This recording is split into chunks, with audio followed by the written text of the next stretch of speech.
In the fast-paced world of 2026, millions wake up feeling exhausted before the day even begins. They blame stress, lack of sleep, or weak willpower.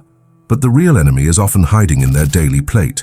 Take Alex, a 32-year-old software engineer in a busy city. Every morning he drinks 3 large coffees loaded with sugar just to feel alive. During work, he grabs sweet energy bars and soda. At night, he eats fast food full of processed carbs. On the outside, he looks successful, always online, always pushing. Inside, his mind is a storm. He feels constant restlessness at night. Small mistakes at work make him explode in anger. His focus lasts only minutes. He lies awake thinking, "What is wrong with me?" He tries harder, more coffee, more gym, more discipline, but nothing works. Doctors call it anxiety. Friends say, "Just relax." No one tells him the truth. The sugar and stimulants he consumes every day are slowly destroying his mental balance. His body is overloaded, and his mind is paying the price.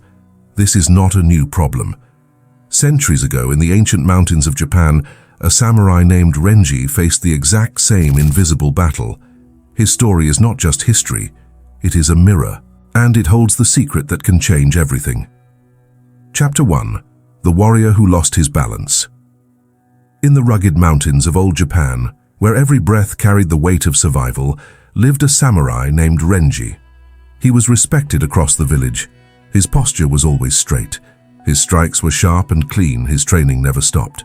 From sunrise to sunset, he moved with the precision of a man who had mastered himself completely. But mastery is not always what it appears.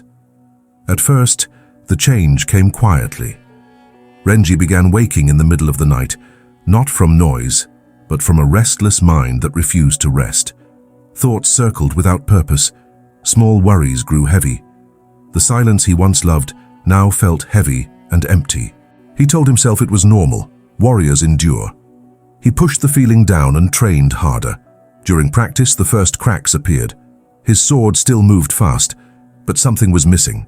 A fraction of a second of hesitation. A strike that should have been perfect landed slightly off. His breathing grew heavier, his patience thinned. Emotions began to control his reactions instead of calm focus. Then the anger arrived, slow, steady, and dangerous.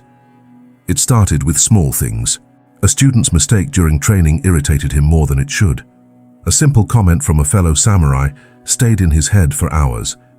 Even the sound of others training began to feel like an attack on his nerves. One afternoon, in the dojo, everything broke. A younger student, no older than 16, made a basic error in his stance. Before Renji could think, his wooden sword swung hard. The impact echoed through the wooden hall. The boy stumbled back, eyes wide with shock and fear. The entire dojo fell silent. This was not the Renji they knew. This was a man losing control. That night, Renji sat alone outside the dojo, sword across his knees, but untouched. For the first time in years, he questioned not his skill, but his entire state. "What is happening to me?" he whispered into the darkness. He had not become lazy. He had doubled his training hours. He repeated every movement until his muscles burned. Yet the more he forced discipline, the more control slipped away. His mind felt heavy, as if invisible chains pulled it in every direction.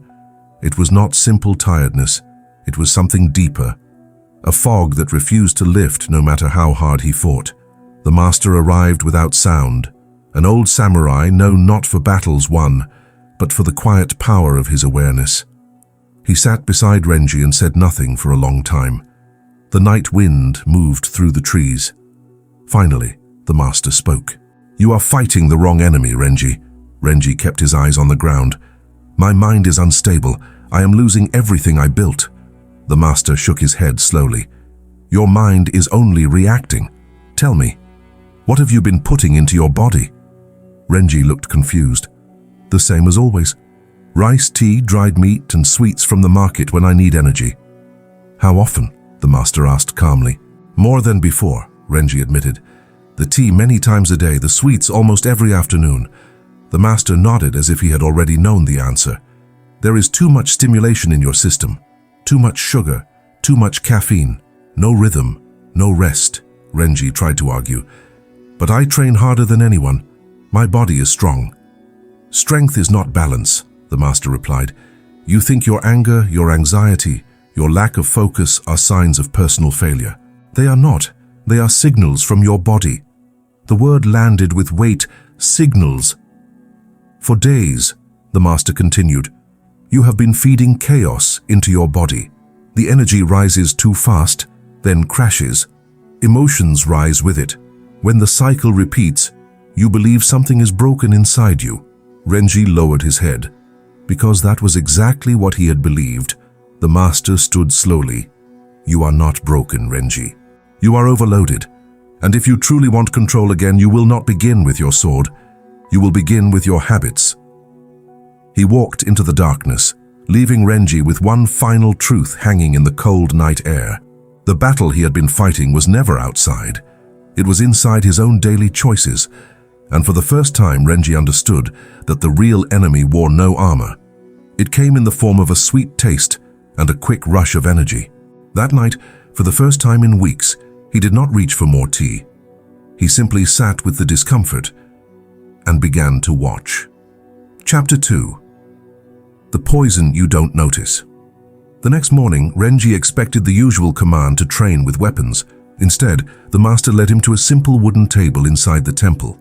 One bowl of plain warm rice, one cup of plain tea, nothing more. Renji stood there almost confused. This did not feel like training, it felt too small to matter. "Sit," the master said. Renji obeyed. As soon as he looked at the plain food, his mind reacted instantly. "This is not enough. You need something stronger." The thoughts came fast and loud, a craving for sweetness, for intensity, for the quick lift he had grown used to. The master watched carefully. "Do you see it now?" he asked. Renji picked up the bowl and ate slowly without distraction, bite after bite. At first it felt uncomfortable, no rush, no excitement, but after a few minutes, something shifted. His breathing slowed, his shoulders relaxed, his thoughts became quieter. The master leaned forward slightly. Most people never notice what their food is doing to them. They eat quickly.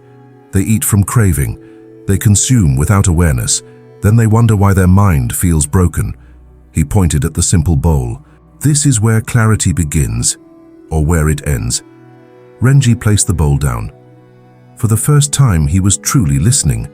The master continued walking slowly around the table.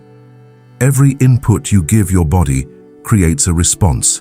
Sugar and excessive tea create spikes and crashes. Irregular eating creates noise.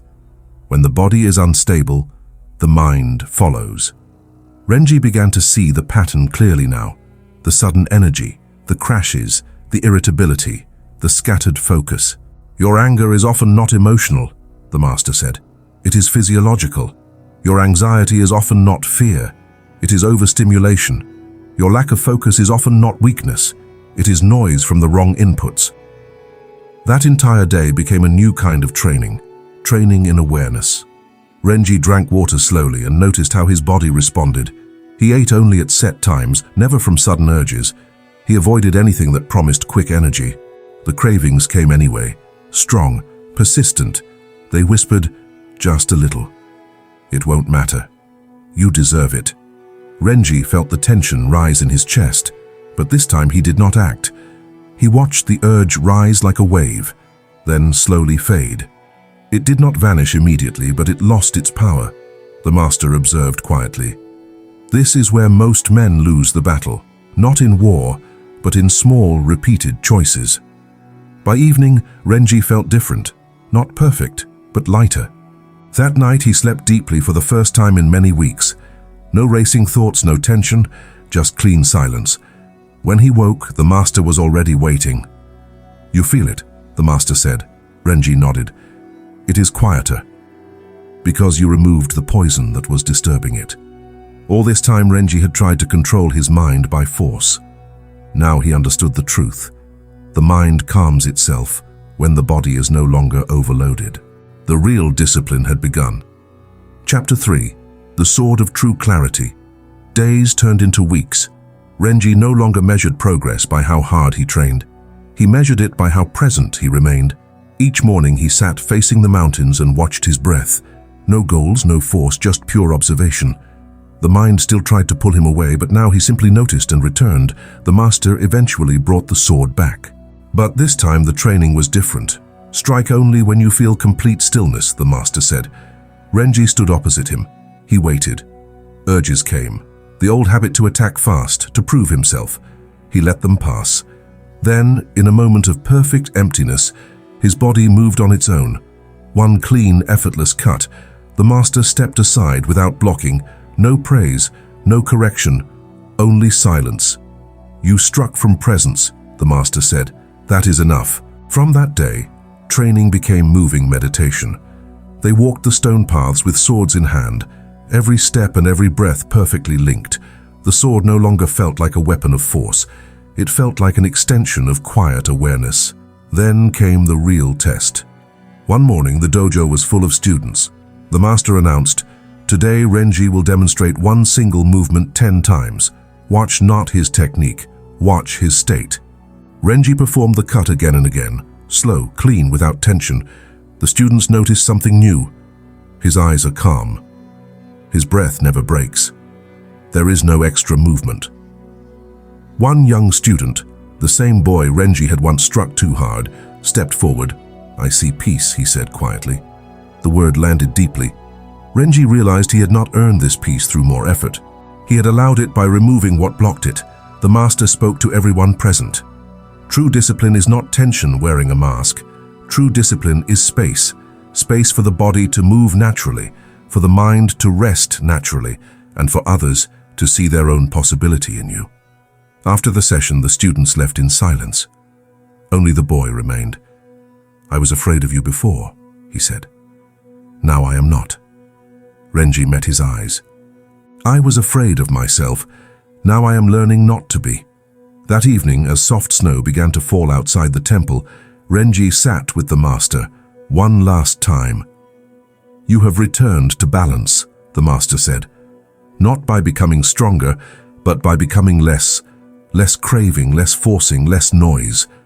Renji looked at his sword resting quietly beside him. For the first time, he understood the deepest truth of the warrior's path.